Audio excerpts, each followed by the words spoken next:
ISN9 news కి స్వాగతం.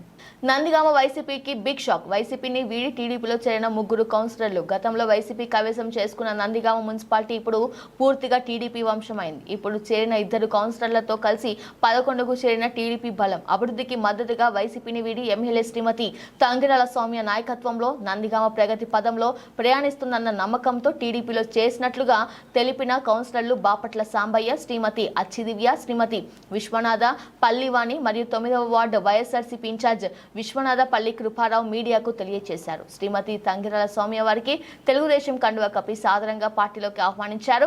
త్వరలో మున్సిపల్ చైర్మన్ ఎన్నిక జరగనుందని, నూతన చైర్మన్ తెలుగుదేశం పార్టీ కౌన్సిలర్లు అందరూ కలిసి ఎన్నుకుంటారని తెలియజేశారు. గత 5 ఏళ్ల వైసీపీ పరిపాలనలో లేని 100 పడకల హాస్పిటల్ని లేని కేంద్రీయ విశ్వవిద్యాలయంలో నందిగామ అభివృద్ధి జరిగిందని భ్రమ కలిగించారని ప్రయత్నించారని, గాంధీ సెంటర్లో విగ్రహాలను ఇటు నుంచి తీసి అటు పెట్టడమే అభివృద్ధి అన్నట్లుగా ప్రజలను మభ్యపెట్టాలని ప్రయత్నించారని, ప్రజల కనీస అవసరాలు కూడా తీర్చలేకపోయారని గత వైసీపీ పాలన తీవ్రంగా దుయ్యపట్టారు.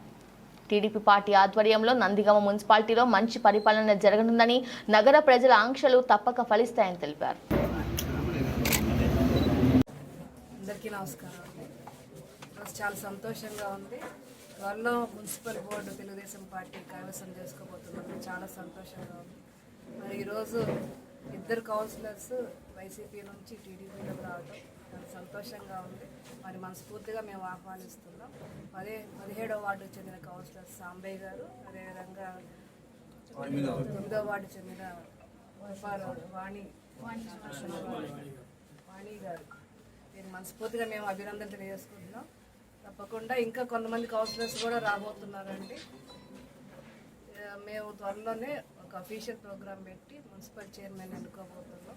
తప్పకుండా నందిగామ నియోజకవర్గంలో తెలుగుదేశం ప్రభుత్వం బోర్డులో మేమందరం కూడా అభివృద్ధి కార్యక్రమాల త్వరలో నందిగామ నియోజకవర్గంలో మంచి పరిపాలన, ప్రజారంజక పరిపాలన ఇవ్వబోతున్నాం. గతంలో ఏ విధంగా అయితే తెలుగుదేశం ప్రభుత్వం హయాంలో మున్సిపాలిటీని మరి పరుగులు పెట్టించాం అభివృద్ధి పదంలో, తప్పకుండా మళ్ళీ ఆ రోజులు రాబోతున్నాయి. ముఖ్యంగా త్రాగునీరు, అదేవిధంగా సిమెంట్ రోడ్స్ మిగిలిపోయిన ఏమేమి ఉన్నాయి అవన్నీ కూడా పూర్తి చేస్తాం. డ్రైనేజ్ సమస్య, వీటి మీద ఎక్కువ దృష్టి పెడతామండి. గత 5 సంవత్సరాలు చూసాము ఏ విధంగా ఈ మొండితోక బ్రదర్స్ మరి 100 పడకల హాస్పిటల్ చూపించారు, లేని కేంద్రీయ విశ్వవిద్యాలయం చూపించారు. అదేవిధంగా విగ్రహాలను అటు ఇటు మారుస్తూ గత 5 సంవత్సరాలు కాలయాపన చేశారు. ఒక వాళ్ళ మార్కు వేసుకునే విధంగా ఒక అభివృద్ధి కార్యక్రమం కూడా లేదు. మొత్తం కూడా 5 సంవత్సరాలు ప్రజలు మభ్యపెట్టి ఏ విధంగా చేశారో మనం చూసాము. తప్పకుండా రానున్న కాలంలో ప్రజలు ఏదైతే ఆశిస్తున్నారో ఆ పరిపాలన మేము అందజేస్తామని మేము 100% మీ అందరికి కూడా మేము హామీ ఇస్తున్నాం. అదేవిధంగా ప్రజల సంక్షేమాన్ని గురించి మేము దృష్టిలో పెట్టుకొని అభివృద్ధి మీద, అదేవిధంగా సంక్షేమం పూర్తిగా మేము దృష్టి పెట్టి మంచి పరిపాలన నగర పంచాయతీకి ఇవ్వబోతున్నాం తెలియజేసుకుంటూ, ఈరోజు జాయిన్ అయిన కౌన్సిలర్స్కి మనస్ఫూర్తిగా ధన్యవాదాలు తెలియజేస్తూ, అదేవిధంగా మా కౌన్సిలర్స్ ఆల్రెడీ 9 మంది ఉన్నారండి. ఈరోజు 2 అదనంగా వచ్చే 11 మంది. ప్రస్తుత కౌన్సిలర్స్ టోటల్ వచ్చేసి 18 మంది. 18 అవుట్ ఆఫ్ 18 మాకు 11 మంది ఉన్నారు. కాబట్టి త్వరలో శ్రీకాంత్ కలిసి 11, మొత్తం 18 మందిలో 11 మంది ఉన్నాం. కాబట్టి బోర్డు త్వరలో కైవసం చేసుకోబోతున్నాం. చాలా సంతోషంగా ఉందని తెలియజేసుకుంటూ అందరికీ ధన్యవాదాలు.